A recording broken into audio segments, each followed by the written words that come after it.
For 20 years, fed by the myth of the end of history, convinced that they no longer have enemies, European elites have shown a puzzling naivety and culpable flippancy. This committee, set up to end this indolence, has worked to wake Europe up so that our democracies learn to defend themselves.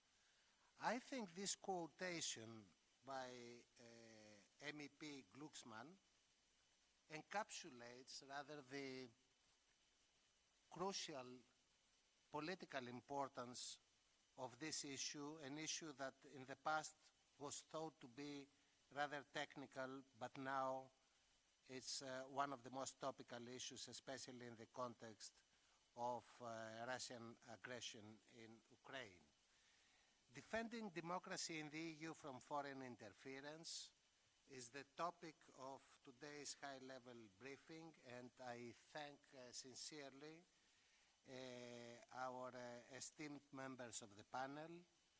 I will give in the beginning for 15 to 20 minutes the floor to Raphaël Glucksmann, MEP and Chair of the Special Committee on Foreign Interference in all democratic processes in the European Union, including disinformation, that have recently concluded their first mandate, and it is a testament to their work that in the wake of their report that has been adopted with a very, very, very strong majority in the European Parliament, their mandate has been renewed as the topics are very critical for the working of our democracy. Delphine Colard is the head of the spokesperson's unit of the European Parliament, and she will be talking about combating disinformation and what do we do in the European Parliament. Lutz Guellner is the head of strategic communications at the European External Action Service, and he's going to inform us about how we combat Russian disinformation. And Evάγγελος Ουζούνης, who is the head of the Policy Development and Implementation Unit at the European Union Agency for Cybersecurity, stationed here in Athens, will be discussing about cybersecurity policy and from the angle of the agency. I would like also to extend a warm welcome to colleagues that are with us now from Croatia, Romania, Germany, Italy, Malta, Portugal, Poland, and Slovakia. On the practical issues, after this presentation, as I said, Mr. Glucksmann will have about 15 to 20 minutes, and the other three participants of the panel, I would ask them to limit themselves to about 10 minutes. We will continue with a discussion, and journalists here present or remotely can pose their questions. I will give priority, of course, to those that went into the pain to join us today here, and I welcome them. For those that will ask for the floor remotely, I would, for practical reasons, I would ask them to press this button, raise hand, in Zoom so that we can organize the discussion. And without further ado, I go to Raphaël Glucksmann in Paris. The floor is yours. Thank you. Thank you so much for the opportunity of having this discussion, for the invitation. And I think we all understand now how deeply wrong we have been for so long in Europe. We were wrong to think that history had come to an end in its tragic form. We were wrong to think that we didn't have enemies anymore in this world. And we were wrong to think that democracy can actually survive without being protected and defended. So the invasion of Ukraine has suddenly materialized the fact that we had adversaries, and that this adversary, especially the Putin's regime, was not only a diplomatic problem for us, it was a security issue, and it was an internal issue too. When we wanted, because I have asked for the creation of this committee on the very first day of our mandate in 2019, and what was the idea? The idea was very simple. It was to wake up European elites from this kind of postmodern coma that we had, and to bring at the center of the European debate the issue of foreign interference in our democracy and the issue of protection of democracy. Because you might be from left or right, center, liberal, conservative, ecologist, you might have huge disagreement, and that makes the very life of democracy. But what we should not forget is that above this disagreement, our common objective should be to protect the framework in which we can express our disagreement from any hostile foreign attack. And during 18 months, what we have done through hearings, missions on the ground, including in Athens, and through analysis, studies, what we have done is to establish a diagnosis first. How wild and how big is the threat? And then what we have done is to set up recommendations. So how big is the threat? The threat is huge. And until now, until very recently, the ways to confront the threat were not at the required level. The threat is huge because it goes through multiple aspects. First aspect is obviously disinformation campaign and virtual world war. So it means cyber attacks and disinformation campaign on the social networks, for instance. This is really key to understand that this is not virtual. This is real. It has an impact on the public debate in Europe, on elections. It has an impact on the necessary consentment to our institutions. And so it has a very material and practical impact on our democracies. The second aspect is the fact that you have all across Europe, political parties, political campaigns, foundations, NGOs, think tanks, so key actors of the European debate that are financed, funded, and supported by hostile regimes. And they act de facto as ambassadors of regimes that actually want to undermine our institutions and our democracies. Third aspect of this threat, you have inside the European elite and system, people who have been in charge of leading our countries, of deciding our policies, who have been informed of our practices, of our secrets, of our knowledge, that are then going to work for foreign hostile actors' interests. You know the names, some of them are in the report, but from Gerhard Schröder, former Chancellor of Germany, to François Fillon, Prime Minister of France, many actors are actually, political actors of Europe are actually now working for Chinese or Russian companies that are not private companies only. They are part of a political systems that actually are in confrontation with European interests and principles. So this is what we call elite capture. We have also analyzed the threats of foreign hostile investment in strategic infrastructure. And you have a good example in Greece. The port of Piraeus sold to the Chinese entities. Then this creates, and that was the same in several European countries, this creates a problematic situation in terms of safety, security, and sovereignty of Europe. And this has been encouraged by naivety of European policies for a very long period. Other aspect of the threat, just to showcase how multidimensional the threat is. Other aspect of the threat, we have on our territories refugees, people we gave the status of refugees who are dissidents, opponents to foreign regimes. And these regimes come to our territory, to our land, to continue their persecutions and to even sometimes kill or kidnap opponents. So this is another breach in the sovereignty of European nations and European democracy.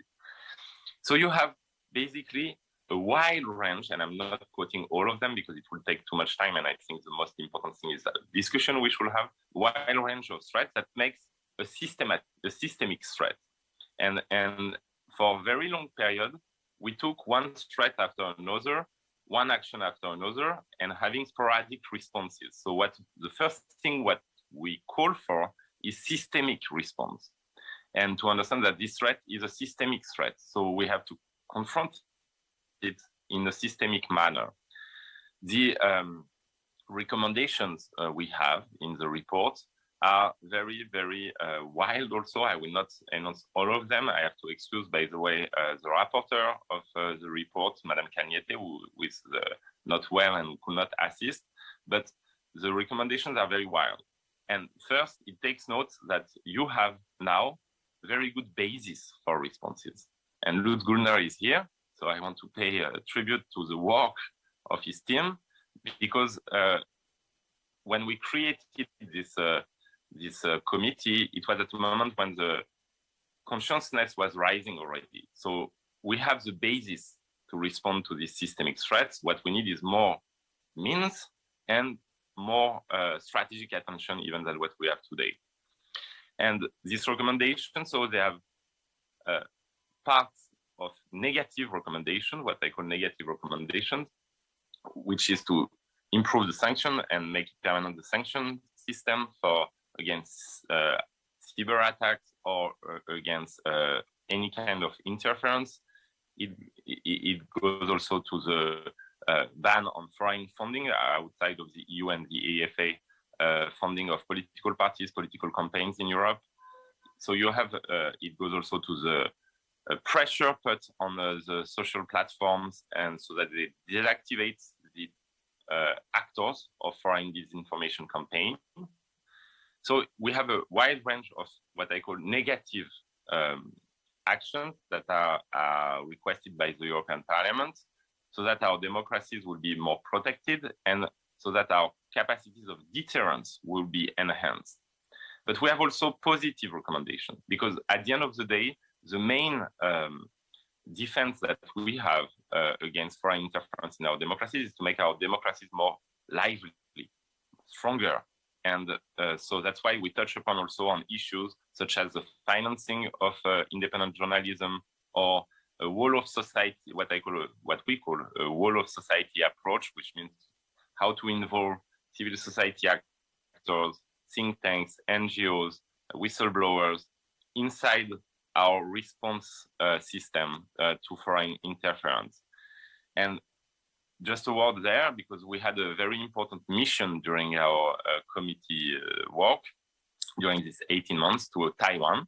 And Taiwan is a good example on how a democracy can fight foreign interference, because you have obviously a constant effort by the Chinese regime to undermine Taiwanese democracy.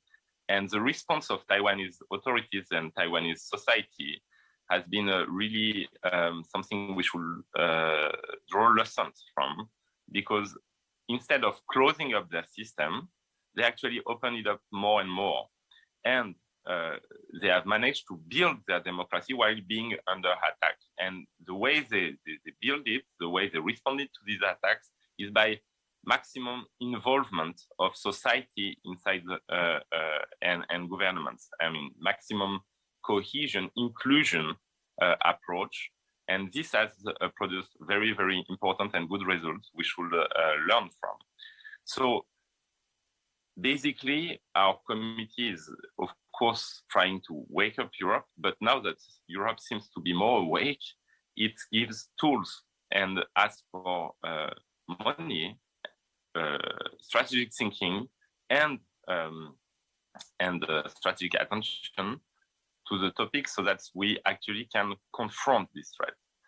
And the lessons we draw is that from various experiences, being Estonia or Taiwan, of democratic systems that are confronted with massive threats, is that if you have a mobilization of society and of various administrations all together, you can confront these threats. So you are not powerless in front of these threats.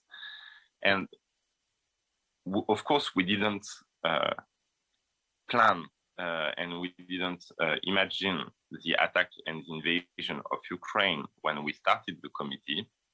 But what we understood from the very beginning is that the confrontation we are having now with the Russian regime is not a diplomatic issue or international policy issue only.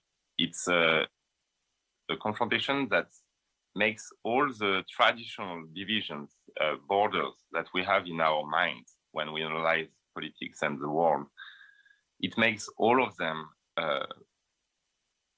blurry and vague. Because actually, there is no more clear distinction between inside and outside, internal politics and foreign policy. There is no more even clear distinction between a state of war and a state of peace. Obviously, we are not at war, but are we at peace? That's something that we should all ask ourselves. And this in-between situation in which we are, because we cannot say that we are at peace with a regime that is actually attacking our hospitals during pandemia, or with a regime that is actually trying to attack, I don't know, French presidential election candidate Emmanuel Macron in 2017 and change the result of our elections in Paris. So we are not totally at peace with such kind of actor, but we are not at war. So where are we? And that's a big question that's asked to all of us now. We are in between. We are in a state of grayness, and this in between is very dangerous for democratic system. So the call we have, the main call we have, is for us and our leadership to take very seriously this moment of history in which institutions can collapse if they are not protected enough, and to actually understand that, especially in Brussels and especially in European institutions, the lack of culture of security is actually very dangerous. And we can perfectly understand why there is no culture of security in European institutions, for instance, because they have been shaped and they have gained strength in a moment of our history where we thought that we didn't have enemies anymore. So why having this culture of security? And therefore, there is a kind of mental revolution that we should put in place and that we should have now. This mental revolution includes the European Parliament, and I'm happy we will have this discussion that we should actually now take seriously things that we were not taking seriously before. And just to conclude and to leave more time to the discussion, I think we have propositions and recommendations. We have tools that are already existing that we should reinforce. We have tools that do not exist yet and should be put in place. But at the end of the day, with all the tools that we can have, what we need is political will to enforce them. It's political decision. It's a change in European leadership, political leadership. What we need is courage and strength, because at the end, if we don't have projection of strength coming from Europe, then we won't have peace and we won't have democratic stability. Every single weakness we are showing when provocations occur, when attacks occur, when our institutions are targeted, any weakness in our response is an invitation for further aggression. And this is not only about Ukraine. This is about the whole Europe. And this is something we have to understand. I understand perfectly well that lots of people are now thinking that, well, Vladimir Putin has an objective in Ukraine. Maybe if we can find a compromise on Ukraine, that would be better for all of us. Yes, of course. But the problem will stay. We are in confrontation with actors that want to undermine our very system. They don't have just a territory objective. They have an objective that is the weakening and the destabilization of our democracy. And for just need to be clear about how they proceed. It's not so much that they want, in a traditional manner, their interest to be pursued and friendly people to them to actually gain power and be leading the European policies. What they want is the full destabilization of our democracies. And if you take the example of Spain, for instance, what the Russian regime has done in Spain is that they both supported, and they supported at the same time, part of Catalan independentists and part of ultra-nationalist Spanish parties. So which means the two most different actors in the Spanish landscape. Why? Why would they support such different options? Just because they wanted chaos. They wanted chaos in Spain. And this is why they would support people with so radically opposite objectives. And because the main strategy is to weaken the democracy. In a way, they don't care if storming the Capitol building in Washington, D.C. is or is not helping their favorite leader. What they want is the storming, because it's weakening the institutions. And this is a state of mind that we should adopt. And I understand perfectly well that it's complicated to change so much, that elites that have been shaped for times of peace and calm will have trouble. We will all have trouble to change our attitude and to actually think ourselves in a very, very different world than the one we were prepared and trained for. But this requires efforts at every level of society.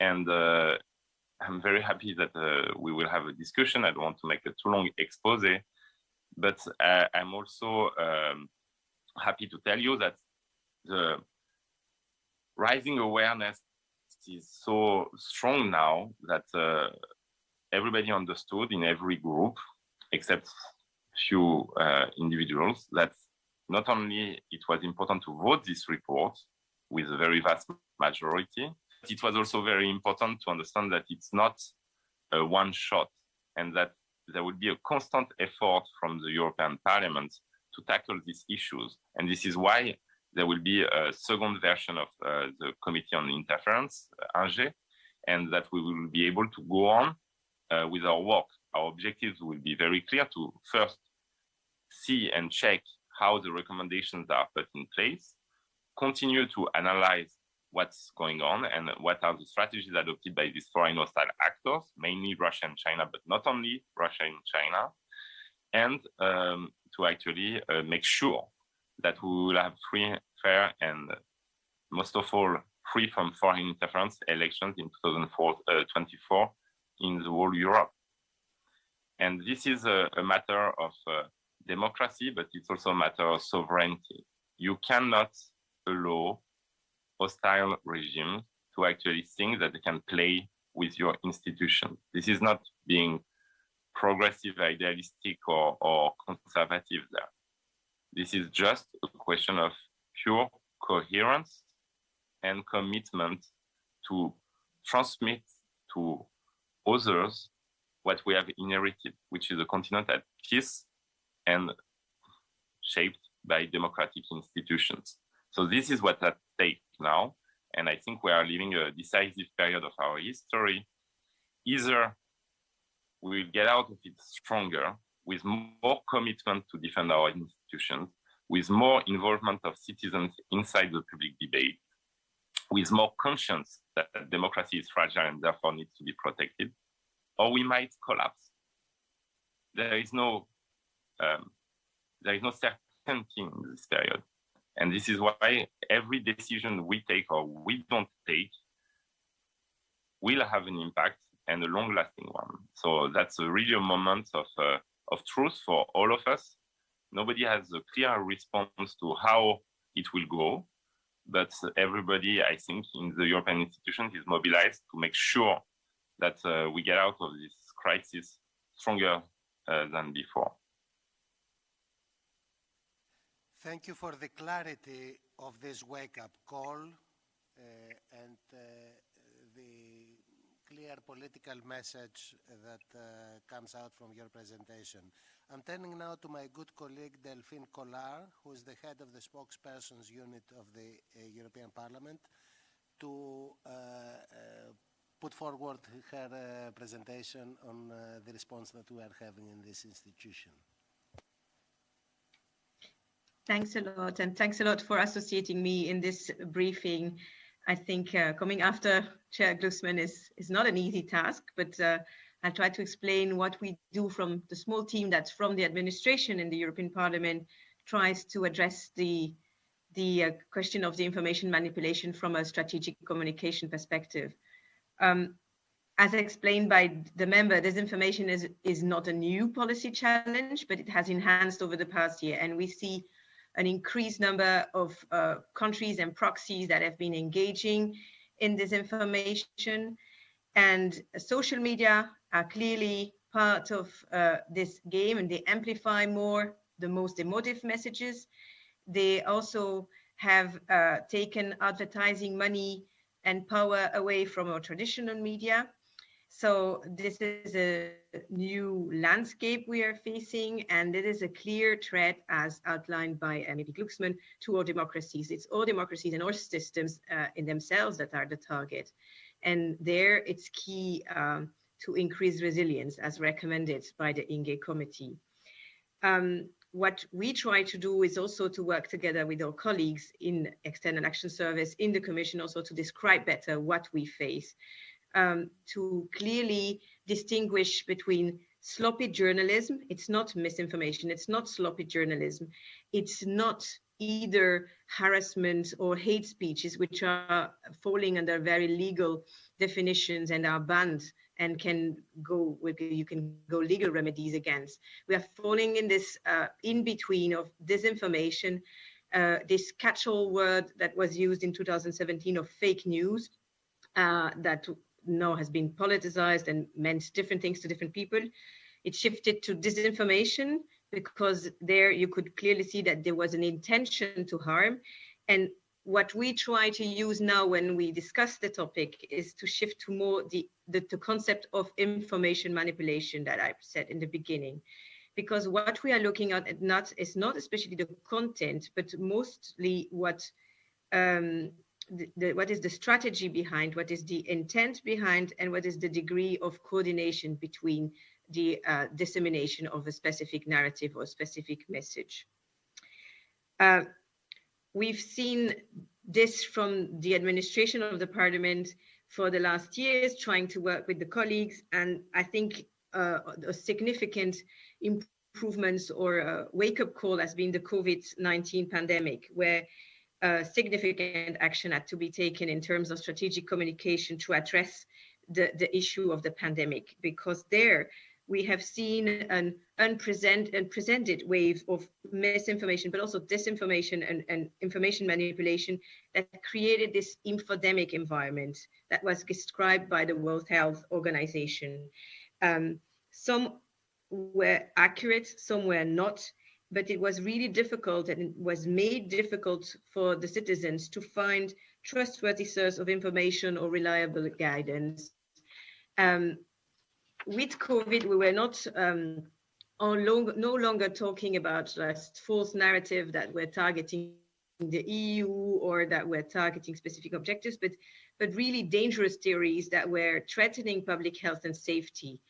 And we had example from state-sponsored disinformation on COVID with Chinese spokesperson that was directly addressing the US, just calling them as well, telling that the patient zero was in the US, or Russian state TV describing the AstraZeneca as monkey vaccines to sow distrust in our societies.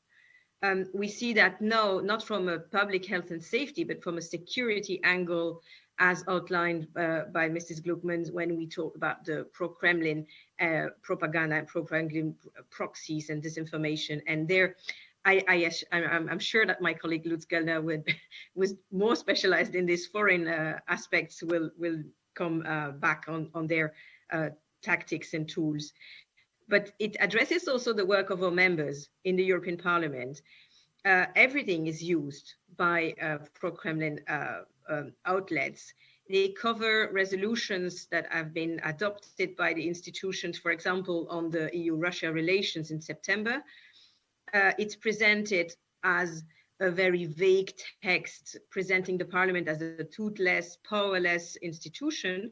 And at the same time, another outlet, in that case, Sputnik and TASS, presents the Parliament as creating interference and calling for revolutions in some member states. So it's a strategy where anything that sticks is presented to sow this image that we are either powerless, either that we are creating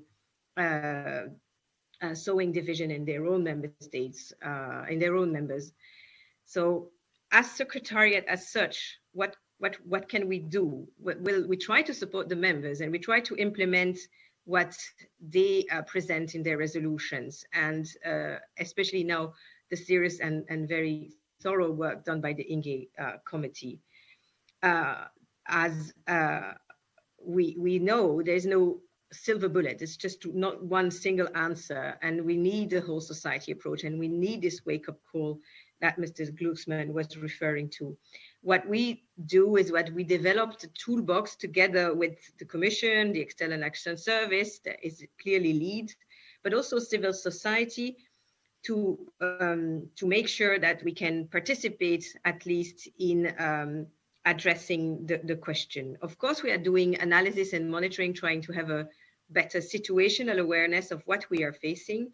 But I think the real added value from an administration of a parliament is that we work a lot on awareness raising. I think the importance for us is to have dialogues with very different audience, ranging from journalists, but we focus a lot on dialogues with influencers on social media, from younger audience that are visiting the parliament, visitors or European youth events. We try to have each time a discussion with them to raise awareness, raise attention, and maybe just give them tips and tricks so that they can not be deceived or avoid being deceived online mostly, or that they can question what they see on their feed, their social media feed. We do less in terms of mitigation. We have, of course, a very strong community management in 24 languages. That's also a very added value for working for the Parliament, where multilingualism is key. We can do all those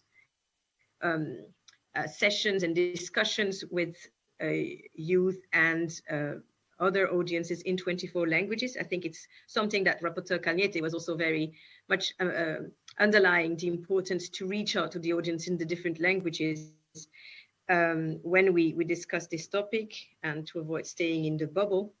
And we sometimes do debunking, but we have to say that it's not the approach we prefer.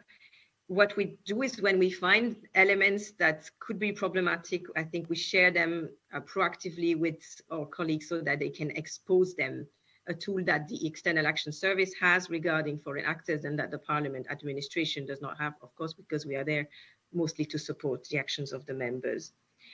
I think what we do is call people to participate in addressing the information manipulation. And so we have a guide that is produced in all languages, including bordering countries, one in the form of a compass that calls people to pay attention as journalists, but I think it's always good to remind people to check the content, the outlet, the author or the source, or to think, to pause a bit before we share, because social media call on those very strong emotions to push us to share without checking, and without checking if it's not tapping in a bias we have. And of course, other things you can do, and what we are trying to share with different communities is different tools that exist that allow us to check images, to check if an account is not fake, or to check if it's a deepfake. There's a community that is very active, and we try to work together with fact checkers and journalists. Another action that I want to underline, because it's also part of the recommendations of the report, and that is implemented also by the administration, is supporting the media. We've seen a huge cut in correspondence, for example, being in Brussels, or senior editors following topics linked to the European Union. And there is a willingness to really reinforce strong independent media, to give possibilities to interact with the legislators, with the members, with the parliament, and have discussions here. So there are grants and seminars and possibilities, trainings that are offered also to young journalists from the administration side. So I will not take any longer. I'll leave you with a sentence, I think a quote from Hannah Arendt, because I think it resonates with the work that has been done by the Inge Committee. And I quote her here, that she was underlying that the ideal subject of the ideal subject of a totalitarian rule is not the convinced Nazi or the convinced communist, but the people from whom the distinction between a fact and a fiction, and the distinction between a true and false, no longer exists. So I'll leave you with that. Thank you for your attention. Thank you, Delphine. Very useful presentation. I think what I take from it is that this is an evolving, dynamic situation. Therefore, our response has to be adaptive as well, and that there is no magic solution, but a toolbox with which democracies build, actually, even in a context of intergenerational development, the response to that. And now I turn to Lutz Guellner, who is the head of strategic communications of the European External Action Service, to go into the topical matter of the day, combating Russian disinformation. Lutz. Ευχαριστώ Kalimera σας, but I will continue in English if you allow. I am unfortunately still a little bit ill with COVID, so please allow kind of some of my coughing, etc. But I try to be short. It's of course very difficult to speak after Chairman Glucksmann and after my dear colleague Delphine Colard, because they have put so many important points already out there, what we need to keep in mind when we speak about these interference campaigns, these disinformation campaigns. And that's why I just want to focus on a few additional elements from our practical work as well. How do we approach it? How do we see it? What can we do about this? Because I think this is quite interesting for you at the moment, and in particular in the context of the Russian aggression against Ukraine, which has highlighted so many of these points. But the one little step that I would like to go back and come back to what both have said, Mr. Glucksmann and Delphine, is please let's not confuse fake news or opinions that are sometimes a bit outrageous, which might be a problem, of course, also for a societal debate, with a very coordinated, systematic, and targeted state activity, which is directed against another state. Because here we talk about very, very different things. And this is what we are seeing at the moment. This is not about people criticizing the West because they have different opinions. This is not about kind of genuine kind of expressions of their voices, of their feelings, of their beliefs. This is about an instrument that has been created already many, many years ago and is being deployed now as part of a military operation, and also used in this, in sync. And that is really what the point that I want to stress here, that this is neither for the EU or for anybody else about kind of silencing voices, about kind of dealing with criticism. This is really about identifying a risk for our society, a real threat for our democracy, because it comes in different forms and shapes and has been deployed and organized already for quite some time.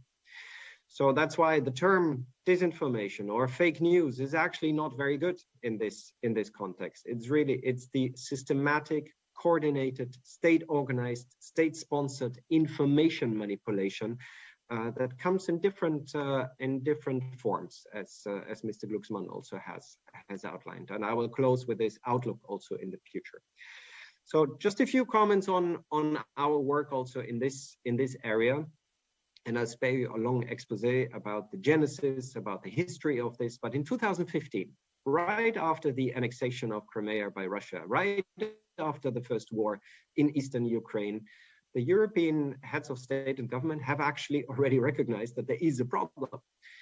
And in the conclusions of the European Council, so the highest body, let's say, of the European Union in that sense, at least of the states and the heads of states and government, have said we need to address these ongoing Russian disinformation campaigns in our eastern neighborhood. And that was already kind of very targeted on the activities that happened in Ukraine. And what happened at that moment? At that moment, we saw a lot of Russian activities. And if I say Russia, I don't mean a whole country. I don't mean a whole society. I mean the security apparatus. I mean the state apparatus that has been creating structures that were designed to help undermine the information space of Ukraine, for example, in sowing distrust, discord, in putting out false information, in misportraying issues, in decontextualizing issues, over quite some time already, with one aim, and that was to destabilize the country, to destabilize a country that had just had a very significant political development with the Maidan protests and with a clear expression of the people to become a democracy or to strengthen its democracy, to look also westwards, to look towards the European Union. And we have seen already at that moment that there were very clear activities, state-sponsored activities that have been deployed to undermine all this. And since then, this decision of the heads of state and government, the team was created inside the European External Action Service. You know, that's the diplomatic service of the EU, and we work very closely with the European Commission, with the European Parliament, with the Council, so with the member states, of course, and have created first this relatively small team to address this issue in the East of the Russian campaigns. And the more the team was working on this, the more it became apparent that this is not only a problem in Ukraine and for Ukraine, but that this is a problem also for the European Union. And that it's also a problem in other areas of the world. And I think for all of us, the big eye-opener was the activities in the US elections in 2016. You all remember the famous Mueller report, which brought to light, you know, what are the structures that are being used? What are the techniques being used? And since then, this field has gained more and more visibility, awareness, and seriousness.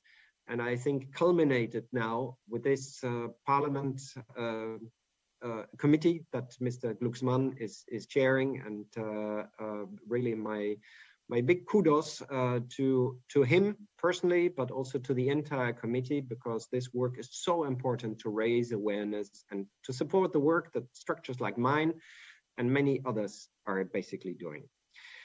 Why is Russia always so much in the upfront and center in this? Why do we speak so much about Russia, even before the aggression against Ukraine?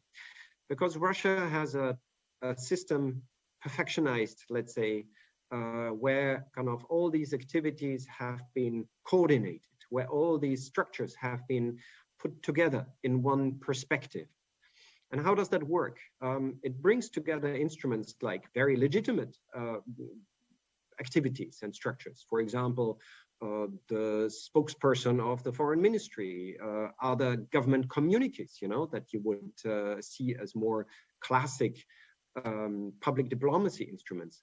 But it then goes kind of more and more into an area of using also a number of so-called information portals, which are not information portals, but which sometimes even have direct links to the Russian secret services, deep into an area that is more an undercover activity in social media, for example, with fake identities, with inauthentic kind of behavior, with structures and networks that have been created sometimes over a long term, to influence people, either to influence them for a specific narrative, or, as has been said beforehand, to confuse people, to stoke additional divergence of views and discord in societies.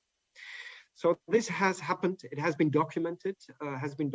By my team, and I will send you also in the chat in a moment when I'm done a couple of references that you can use. But it's of course not only our team. There are many scholars, many researchers, many civil society organizations that have been active in this and that continue to be active in this. And they have all done a fantastic testimonial in this first part of the Parliament's INGE committee that you have heard already. So I think this is a great kind of reference point also to facts, not to beliefs, but to facts about what has happened in that area.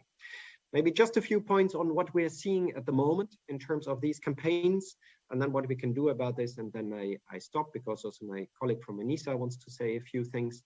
And it's important to keep in mind that interference campaigns never come only in one little single form. It's never just about disinformation. Very often, these instruments that I refer to are even combined with other elements, with cyber attacks, with so-called hack and leaks operations. And I leave it to Evangélos to tell you about this, because we work also very closely with the colleagues in ENISA on those issues. What we see at the moment is that the entire state apparatus on Russia is now on this activity, on the information manipulation activity towards its own citizens. You know that there is basically full censorship now. There is hardly any possibility for a Russian citizen now to get any information, any balanced information, any accurate information. And that, of course, is a lot of the state activity is also geared towards controlling what is in its own information space. The second target is, of course, the Ukrainian population.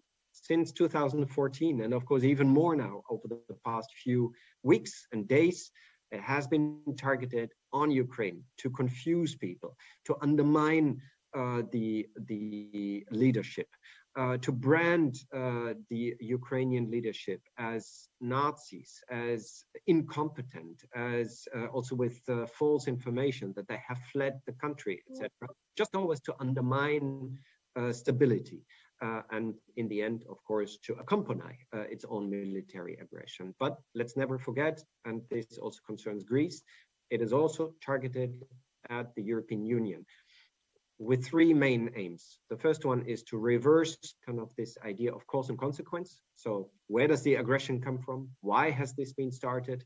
And we have seen a flood of narratives, of attempts, and also of techniques and different kind of instruments that have been deployed exactly to achieve this.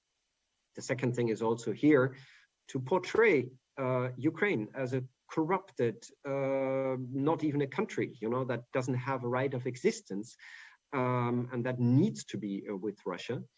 And the third one, and that is what we see now every day, is related very closely to the military activity. So we see classic disinformation campaigns, for example, about so-called biolabs that allegedly were discovered, that have been built by US or allegedly by US contractors or by the US state in Ukraine. And all these narratives, all these little issues that are out there, sometimes outrageous, sometimes with a grain of truth, sometimes something which is decontextualized, have of course one element, and that is to justify its own activities and potentially even to justify further escalation. I'm happy to answer a little bit more questions if you have those on this, because we kind of identify these activities and we document them. Last element is, of course, what can we do? And I will leave it in 4 main categories because colleagues have spoken about this already. Number one, and most important, and this is also what we do here in this briefing, is raise awareness. We have a problem in the European Union. We have a threat that we need to face, that we need to be aware of. What is being done? We need to bring light into the dark, I always call it, to just be aware of the risks and the danger of these activities.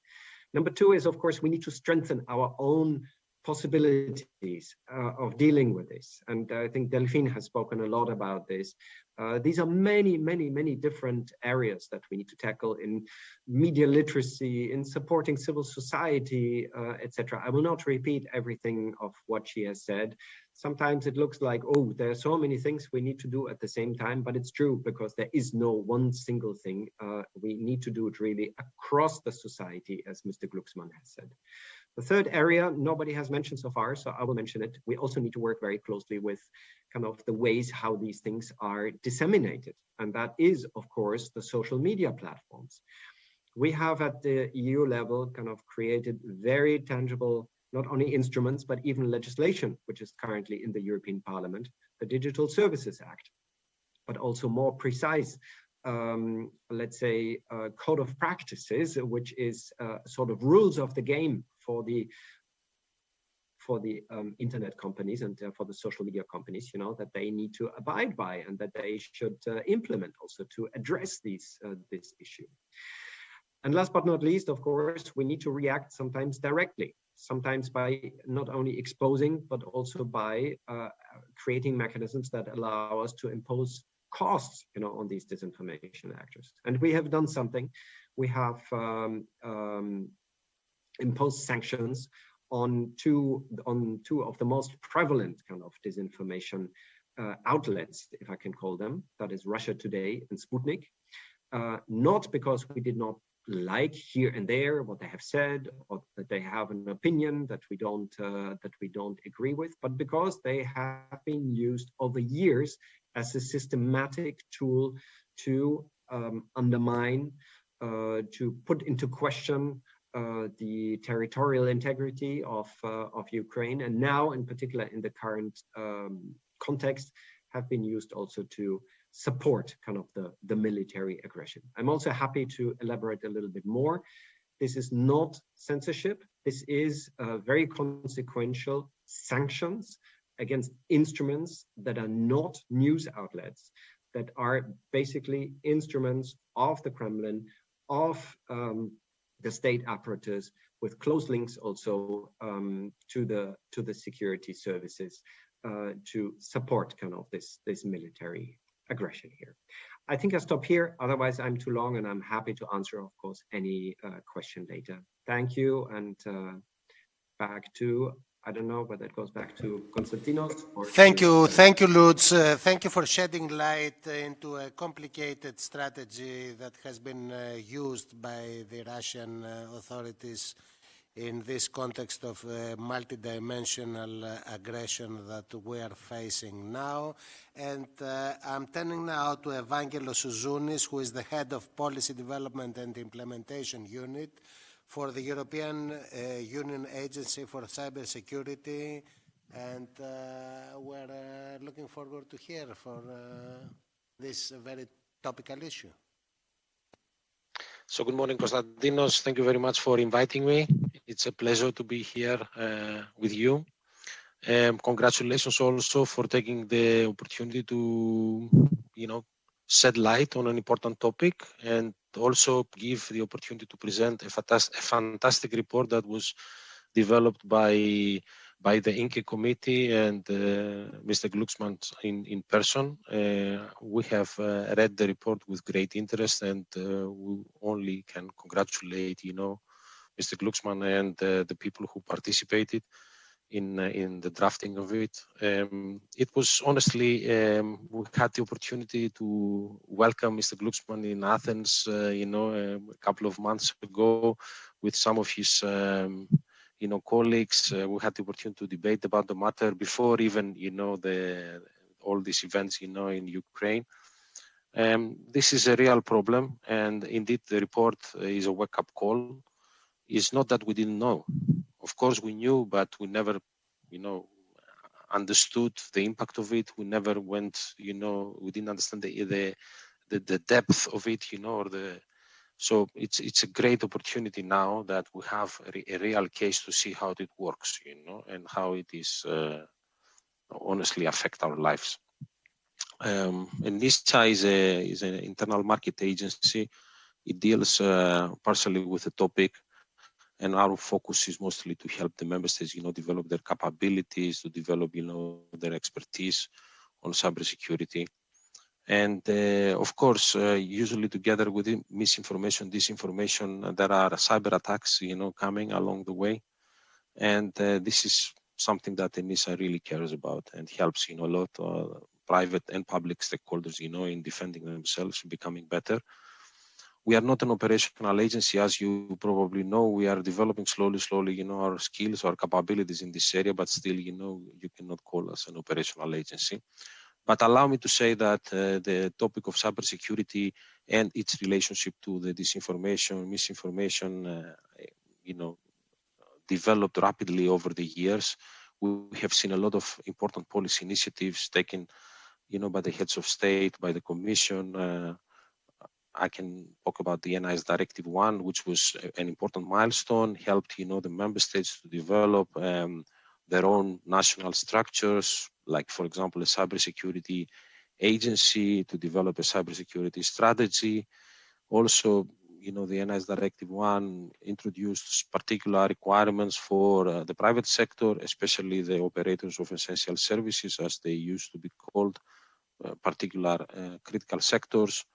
And that brought us 3-4 years later today in a situation where we can say that we have, in a lot of cases, in a lot of member states, a very good, structure in place to deal with possible cyber attacks affecting the critical infrastructures, the critical sectors. And in several other EU member states, there is a continuous, effort to improve. There are a lot of investments, in this area.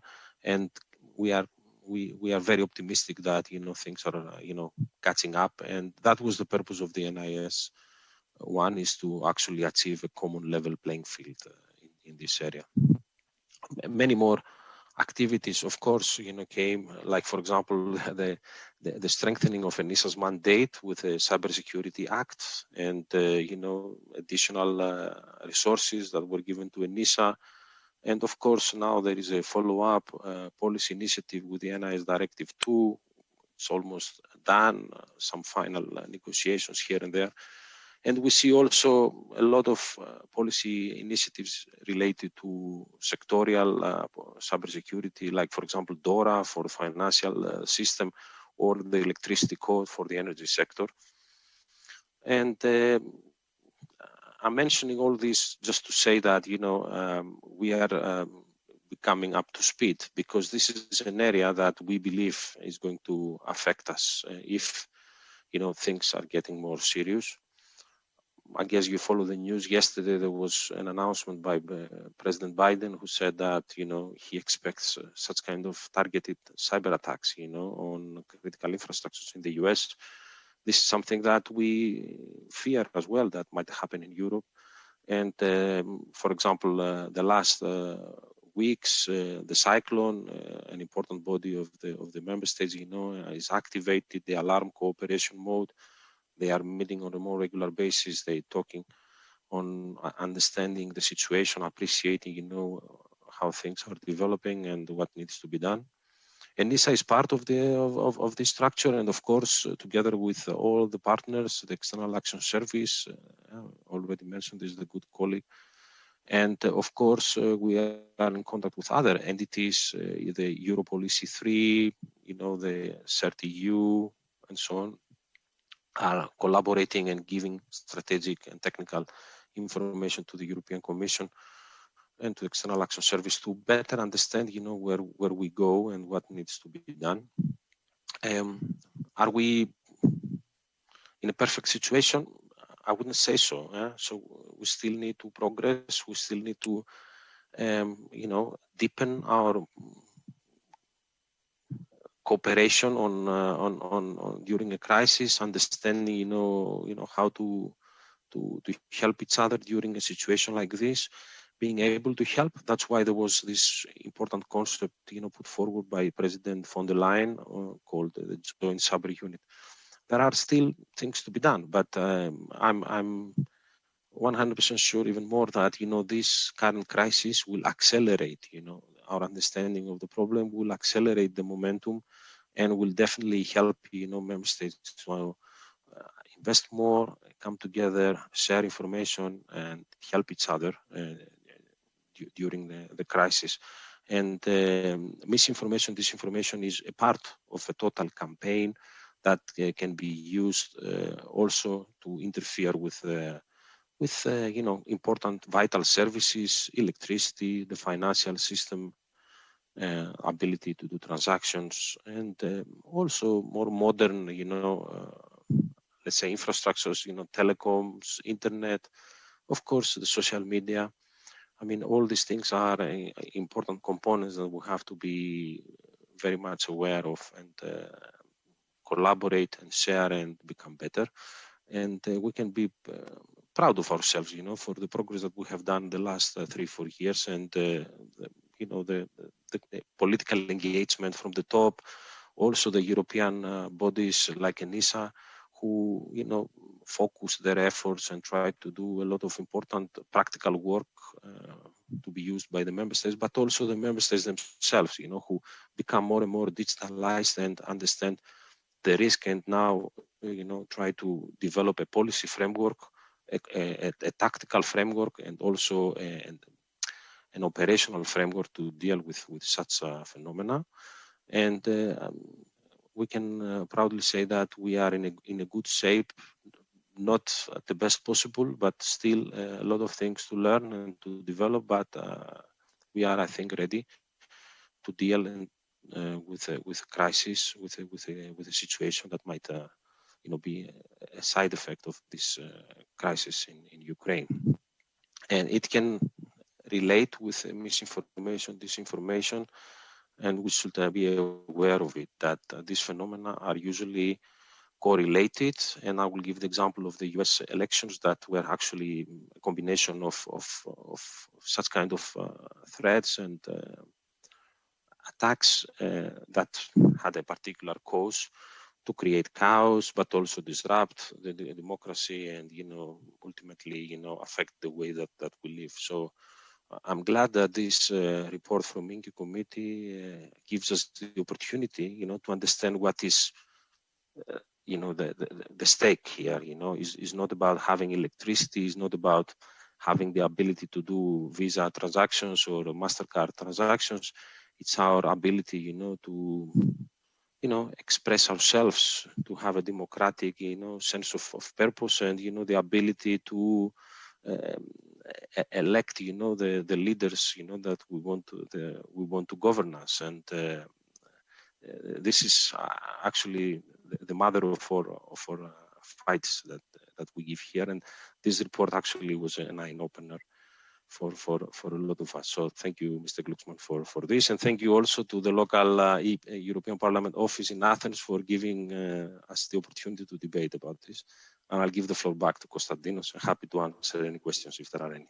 Thank you. Thank you, Evaggelos. Thank you for giving us the state of play of building our cybersecurity response. So now we're turning into the discussion. I understand that Mr. Glucksmann has an engagement in about a quarter of an hour, so he will not be with us. Therefore, what I propose in terms of our procedure is to take questions basically addressed to Mr. Glucksmann. I will start from those present in the room. I will take all the questions, then from remote questions, and Mr. Glucksmann can give a single response to everything. Please mention, if you would, your name and the media you represent for... Hi, my name is Tasos Teloglu, and I'm here for Inside Story, a news subscription portal. I would like to pose a question to Mr. Glucksmann about which we have discussed tete-a-tete when he was here in Athens, about the capture of the elites. The problem is known, and it's not just in one country.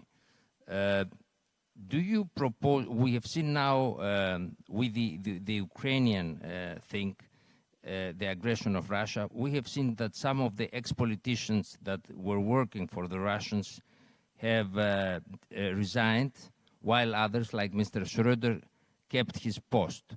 Do you think that some legislational measures should be introduced for this kind of behavior, and what legislational measures? This is the first question. And the second question is, we have some countries that are friendly to the West, but they are still countries that are enemy to our system.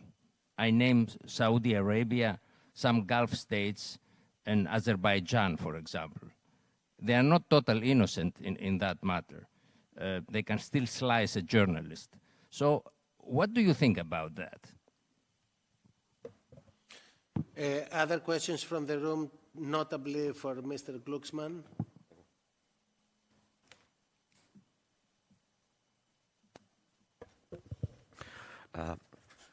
Good morning. My name is Vasilis Delianis, a journalist for Protothema newspaper. I would like to ask you about transparency and funding of political parties. If I am not wrong, last November, the proposals launched by the European Commission would allow political parties, both in national and EU level, to receive up to 10% of their fundings from organizations outside the European Union, but in the Council of Europe. That makes sense since we're talking since we're talking about organizations from the UK or Norway. But we are talking about also Azerbaijan or Turkey, which they are members of Council of Europe. What if Russia or other states find legal loopholes in order to continue to do what they're doing in political parties in Europe?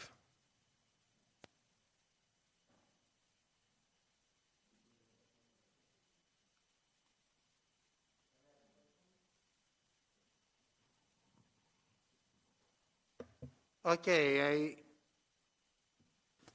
Mr. Glucksmann, these two questions. Thank you, thank you so much. And I want to stress again how important ENISA and Lutz team are in the ecosystem of the defense of our democracies. And when we criticize the lack of response, obviously our aim is to make sure that your teams are receiving more adequate support than it's the case now. It's in no way a criticism of those who are actually acting as we speak. So really, the whole objective of our committee was to make sure that the existing bodies will actually get the support they need to perform their mission. And I really want to thank you for what you are doing. And I think that the beginning of the response is in your team. So on the question of elite capture, which is central, and I want to stress how important it is, because it might look like individual cases, but it has political impacts that are huge. Right now, the decision we have to take as European Union, it's whether or not to impose an embargo on oil and gas in Russia. And we are confronted with a very hard choice. And our committee's work is not totally distant from this hard choice. Because why do we have such a hard choice? It's because we had energetic policies that led us to be so dependent on Russia for the last decades. And if you analyze it well, and I will be not politically correct here, but if you analyze it well, then you understand how many people, for instance, that have shaped German energetic policy are now working for Gazprom and Russian gas interests. Since the name of Schröder was mentioned, Chancellor Schröder, it's not the only one. If you take somebody like Marion Scheller, was the top bureaucrat at the German Ministry of Economy in charge of energy policies. She is now the chief lobbyist of Gazprom in Europe. And it means that people who were in charge of energy policy are now working for the interest that their political mistakes, if it was mistakes, have served so well. It creates a real democratic problem. And of course, now we have seen, not Mr. Schröder, but other European leaders, because they are in every country and from every party. So we have seen them resigning one after another since the invasion of Ukraine. But what will happen to those who are actually right now working for Huawei and other Chinese interests? Lots of them. If there is an open conflict in Taiwan, they will have to resign also one after another in public shame, or shall we have a systemic response to this? So what we are proposing in the report, it's a cooling off period in which, for instance, those in charge of energy policy cannot go to work for Gazprom just after their time in office, a cooling off period and a committee that will check if it's adequate as an employment. But again, I will not be politically correct. I think it's not enough what we have in the report. And in any case, every legislative tool that we can imagine will not be sufficient as long as we don't have the political courage to establish a list of problematic entities that we cannot work with when we are minister or former minister or chancellor or top bureaucrat in European democracies. Because it's not the same after your time in office to go and work for a fishery company in Norway and for Gazprom or Chinese big entities. Because at the end of the day, these entities are under the control of the Chinese Communist Party. It's a national security law in Beijing. Or they are under the control of Putin's security apparatus, which is the case for every big Russian energy company. So we should stop the hypocrisy to consider them as normal companies. And we should actually have this list, but that's politically problematic, and I understand, and it's not in our report, but I think that's the only way to handle this. And for the question on the friendly dictators, basically, dictators who don't oppose Western interests and who are part of a friendship kind of group with Europeans, for instance, Azerbaijan or Saudi Arabia, since they were mentioned, but you can also state others. I think that in any case, we can, I'm not an idealistic person. I know that in diplomacy, you can have the need to be friendly with regimes that are really not sharing the same principles as Europeans. And that's maybe because you need to get rid of your dependency on Russian gas, then you will need to speak to countries that are not very much democratic in order to get your energy. So it's not a question of idealism, but it's a question of never allowing this regime to own people inside our system. So I will say that there is not the same strategic threats coming from Azerbaijan or from Saudi Arabia or United Emirates, Arab Emirates, but there is a need for us to make sure that, including between friendly dictatorships, cannot penetrate the system and own stakes in our system. So I would really urge that this is also something we should tackle, even if it hurts nice diplomatic relation with them. We cannot allow the Azeri government to come to send its people to our country, beat up bloggers. I mean, this simply cannot happen. And the same way, we cannot allow them to use European member of European Parliament as I will find a nice word, as a paid friend.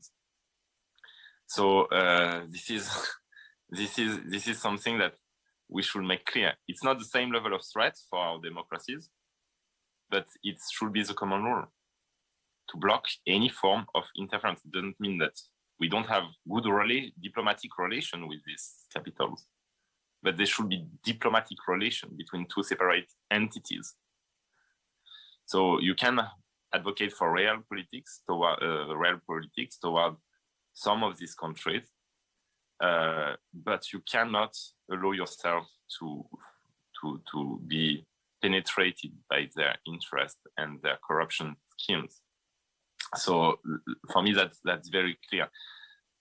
And coming back to the Chinese or Russian strategic threats on the elite capture, I mean, we should all make a pause and ask ourselves, how long can we tolerate? And what kind of image it projects? And it has strategic impact. When Vladimir Putin is actually listening to our governments, making very strong condemnation of his infamous war, he has in his mind the number of former presidents and prime ministers and ministers coming from our country who went to Russia, make paid advertisements for his regime and himself. So how seriously does it take us? That has an impact, really. When you see former president of France, Nicolas Sarkozy, at parties of Russian oligarchs, making paid speeches to actually promote Putin and make jokes about those who are opposing him, this sends a message, political message that's disastrous for Europe. So I think the report is good, but it's not enough, and we will go on our work. And if we were working as a normal democratic parliament with full powers of a democratic parliament, we should summon them, and they should be obliged to come and to respond to our questions on how could they accept this money and this role. And they should give clear responses, and what kind of knowledge that they had from our governments did they share with their employers or the people who pay them. And it's really something. I would just take the example. I took Germany, so to be fair, I would take France, so that I'm not perceived as a typical anti-German French. We had a law in France exempting Qatari investments from normal taxation. So if you are a Qatari investor, you don't pay the same tax if you buy a flat in Paris. I mean, seriously, it happened. And the people who have passed this do conferences in Doha, pay $200,000. And how on earth doesn't it shake the national consensus around French institutions? The same way in Germany, it should shake the consentment to German institutions when they see that German people who have shaped German energetic policies then went to work for the beneficiaries of German energetic policies. The same thing happened in Paris with Qatar, for instance. And this is something we have to stop because it will contribute to erode the faith our citizens have our institution. And therefore, not only we will have leaders who will promote foreign hostile interests, but by doing so, they will even achieve the supreme goal of Russian regime to undermine the consentment to institutions in our countries. So it's really a matter that should be taken seriously, even more, and I will be honest, even more seriously than the consensus we achieved in our report.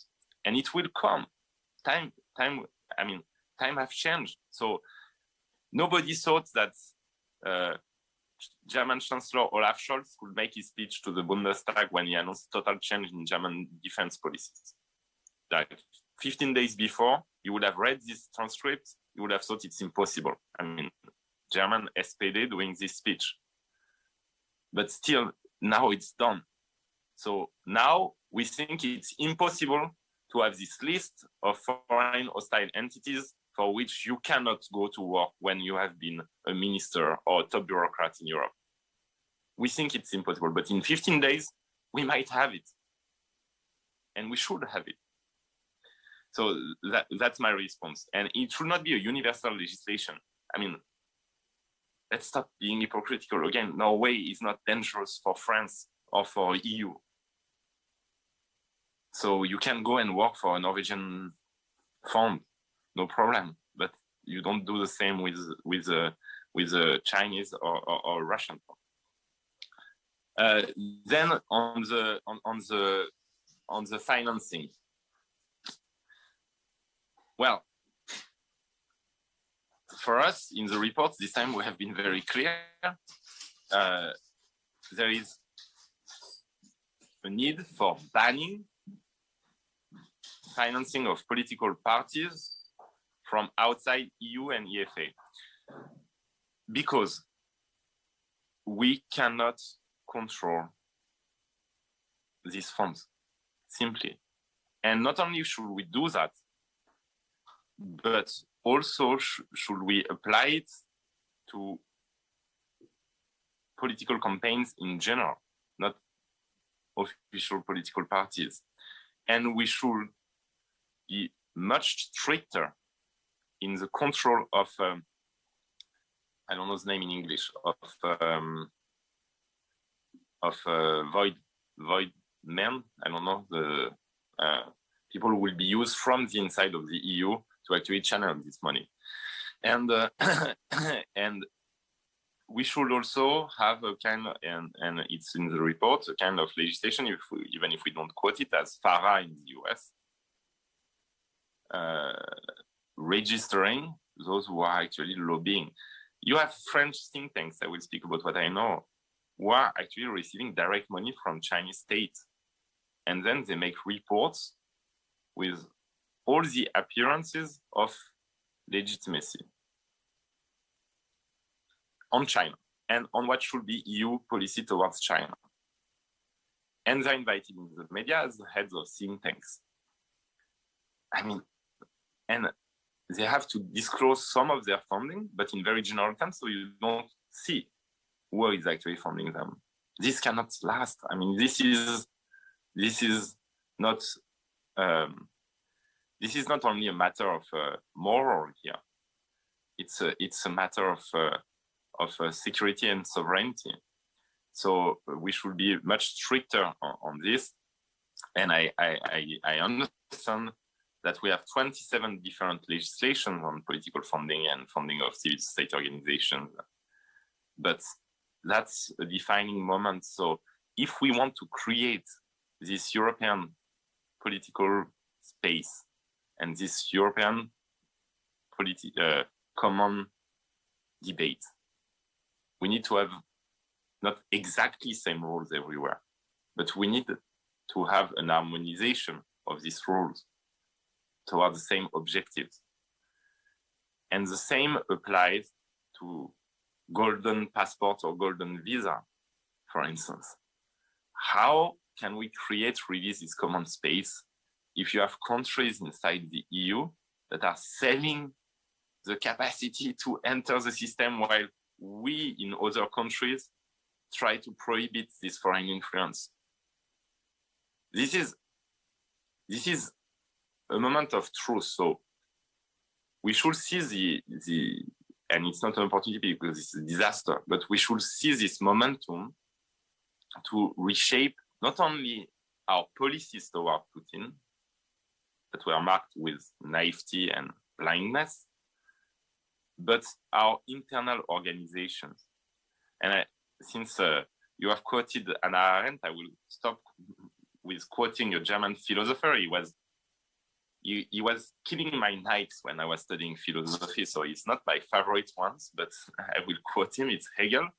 And Hegel had really incredibly actual pages on what war creates for society. And he said, of course, war is about political rivalries, symbolic rivalries, economic rivalries, but it has an impact on our society that goes well beyond that.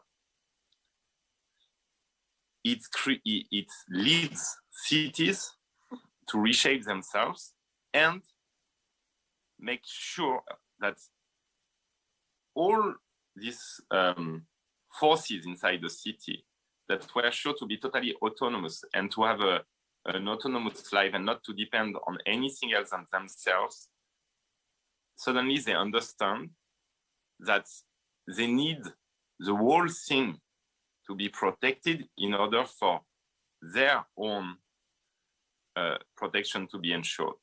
And so what the state of war creates is actually the affirmation of political unity in a city and political preeminence compared to private interest. So this momentum should lead to an internal reorganization. Otherwise, cities collapse. And we should be in that mindset now that we understand everywhere in Europe, this war has created a common feeling of appartenance towards the European Union. There is a same feeling of solidarity from France to Estonia and from Norway to Spain or Greece.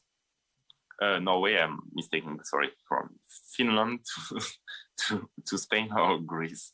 But this is a momentum when we should push for more integration, and integration means common rules. There will be no integration if there is no common rules. And starting with financing coming from abroad. Because if one piece is missing, then the whole building might collapse. So this is really a moment for everybody was always thinking about what would be the Hamiltonian moment of the EU. And we all thought it would be a great idea of taxation or whatever. But in fact, we never decide what creates our strengths. And most of the time, what creates our strengths is foreign aggression. And the fact that we discover that we have an enemy. And so this is the moment when we have to face reality, and facing reality will make our institutions much stronger if we have the courage to take the decisions now, not later. And this is why I think that not only the report will be quite quickly implemented if you compare to other reports coming from the parliament in general, because executive branches want to do something now. But also, very soon, this report will be even, I'm sorry to say that for those who work so much, and myself first, will be soon even overcome by new things we need to do and outdated, and even too not even ambitious enough. So now it's time to actually implement what's in the report, but also to work on the next steps that we should be taking, because everything is accelerating very, very quickly.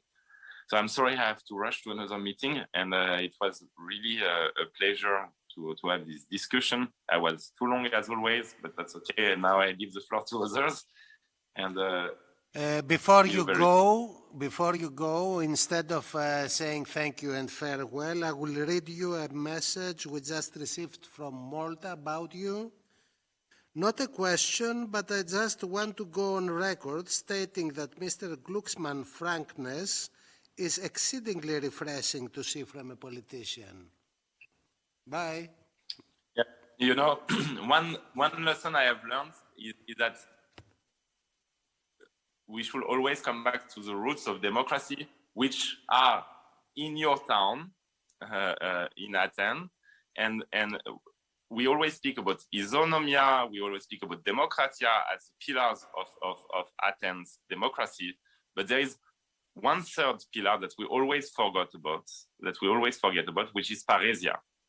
And what's lacking in our political system now, and Putin is using it, by the way, is parousia. We are all afraid to state the truth and to speak freely. And I think that's the moment for truth now. And even I think that it's a good diplomatic strategy when it comes to the relationship with Putin, is to tell the tyrant what we think of him in his eyes without looking down and without shaking hands, because every weakness is a temptation for somebody like Putin. So let's live in parousia. We are all Greek now. Παρουσία λοιπόν. Thank you very much. Bye. Bye.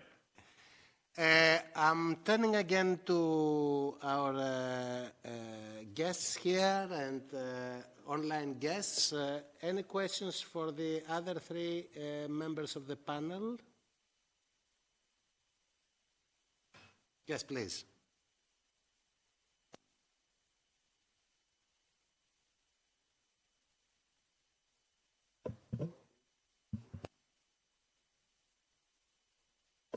Okay. Hello, I'm Apostolos Staikos. I work for Euronews. And I would like to talk about Russia Today and Sputnik. And why is that? 32 journalists worked for the Greek version of Sputnik. They got fired. Some of them were freelancers and some of them had contracts.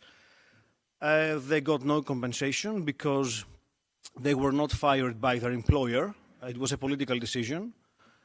And I'm thinking, I work for the Greek service of Euronews and I'm based in Athens. We have a Russian service. I have 15 colleagues who work and live in Lyon, in France. What if tomorrow some MEPs in Brussels argue that the Russian service of Euronews is serving Vladimir Putin, his regime? What will happen? Do you think that, so the question is, do you think that politicians have the right to decide if a TV channel or a news site is a tool of propaganda? Don't you think this is a risky path? Don't you think that the viewer or the user on social media has the duty and the responsibility to check and double check his source and he must, you know, search and find a network that he can trust or she can trust?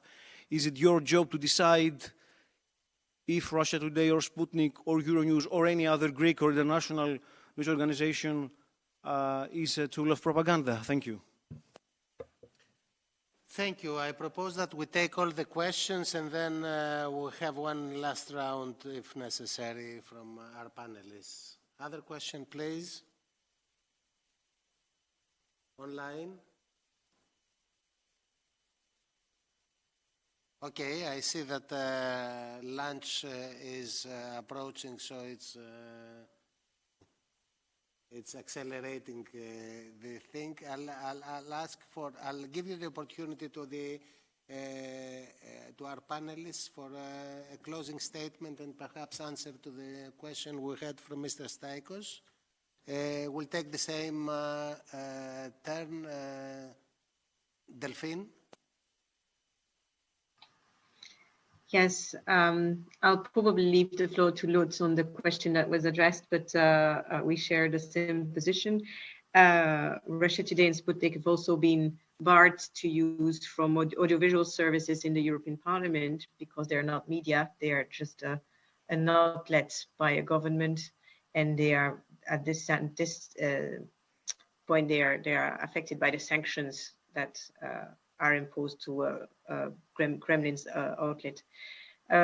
Regarding conclusions, I think I shared several awareness-raising tools that I can only ask you to share. I think we will be there with my very small team and continue to work in cooperation with the experts of the EAS and the Commission and civil society agencies, European Digital Media Observatory, to raise awareness, to build the resilience, also in view of the European elections that are coming in 2024.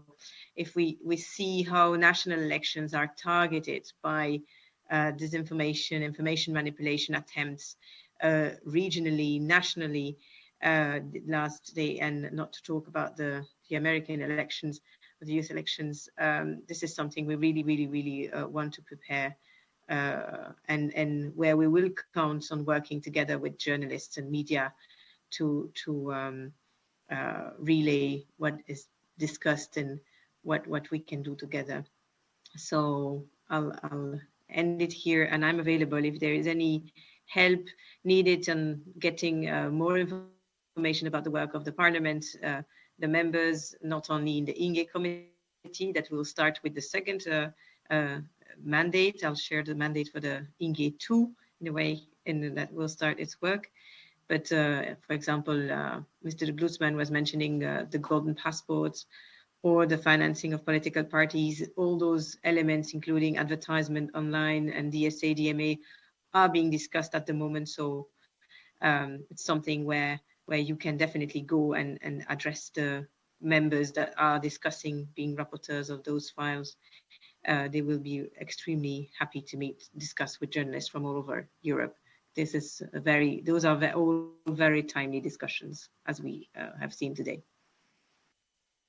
Thank you, Delphine. Thank you for joining us today. Thank you from Athens.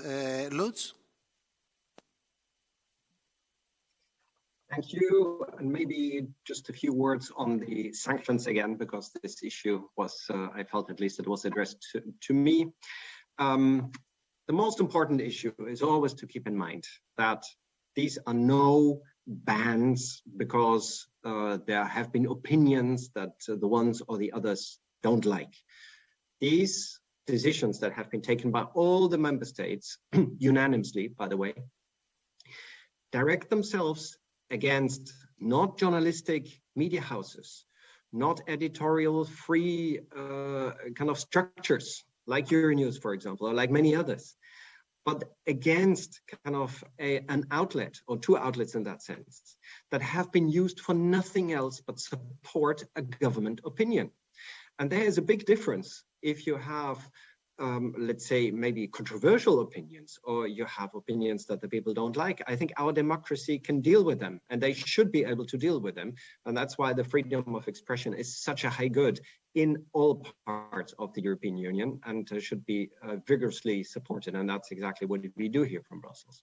But where it is a state-organized activity, where it has nothing to do with expressing opinions, but where it is about the main aim, it's about supporting what this state is doing, then of course we have a total different situation. And there kind of we need to balance between, is the decision that we take as European Union, is it balanced, is it proportionate, is it adequate as well? And here on that balance we come to the conclusion that it is proportionate, provided, and that is very important to note, that these are sanctions. So sanctions are there to change behavior, not to punish kind of for a specific element. So it's not media law, it's sanctions. So it's a foreign policy kind of decision. Secondly, it's sanctions that only target the broadcasting. So nobody was given, let's say, a ban on his or her profession, etc. No office was closed. That was just said. For the time being, under these current circumstances of the aggression against Ukraine and this supporting instrument, the broadcasting cannot continue anymore. And these are, why am I telling you all this? Because this sounds like a nuance, but it's a very fundamental difference to media bans, to censorships, to forbidding, outlets to operate, like we see, for example, in the Russian Federation and in many other places in the world.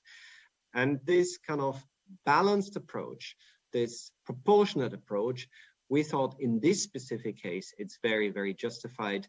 I can give you more arguments about this, but maybe let me highlight also that, of course, every decision that the European Union is taking can be challenged in court. And this decision has been challenged in court. It's just in front of a court in France. So court will decide whether this is actually this kind of proportionate and absolutely in line with this. But I really want to stress there's a big difference between an editorial independent between outlet and an outlet that has been designed as an instrument of the state. And I can also refer you to the website that I put up there, this EU versus Info, where we also cataloged a little bit what these outlets have been doing, why like that, etc. That give you additional arguments.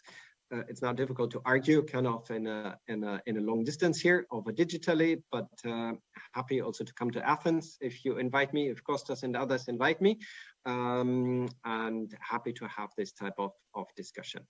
Last element I wanted to say, disinformation, foreign interference does not only come in kind of a narrative and a counter narrative. It can come in a different form that Mr. Glucksmann also referred to and that we are seeing already. And that is that it's not about pushing out a specific view of the world, but controlling what others are saying. And this is a tendency that we have been documenting over the past. Delphine has mentioned it in her introductory comments during COVID, for example, that certain states, and in that sense, I don't need to beat around the bush. In that case, it is also Chinese related actors, that have been trying to control what others are saying, that have been trying to intimidate people about kind of their specific opinions. And in that sense, it's not anymore disinformation or fake news. In that sense, it is interference in our democracy in the sense that people cannot express themselves anymore. So dealing with this issue is also about safeguarding freedom of speech and not the opposite. For me, that's very, very important because you can imagine that I get this question all the time. Are you not doing censorship? Are you not restricting the freedom of speech? Are you not kind of doing exactly the opposite of what you want to do? And we have not only thought very hard about this, we have balanced everything that we do with this in mind, I can assure you, and I'm happy to engage in this a little bit more. I think I'll stop here. Thank you very much. I would be happy to come to Athens and Yes. Thank you, Lutz. Thank you very much. We'll take you up on this offer and we'll organize something because it's a very topical issue and I'm afraid it might be with us for a long time. Last but not least, Evángelos, any closing statement if you have? Yes, I will say that information, disinformation and interference from foreign non-EU state actors is actually a part of an overall campaign. It's not only about influencing the opinions and the minds of people, decision makers as well, but also disrupting, the critical infrastructures, making, critical services not available, and this is an important aspect that we have seen over the years, and it might play out, in the coming weeks as this situation develops. The second thing is that this critical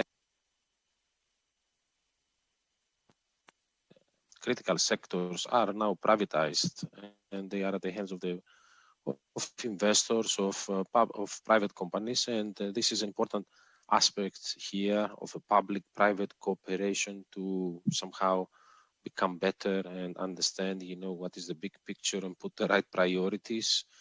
And it's about investments, it's about, developing capacities, awareness raising, and collaborating and sharing, which is not so obvious, not in all member states, not in all cases, increasing also the maturity of the sectors. So that's the second important aspect to consider.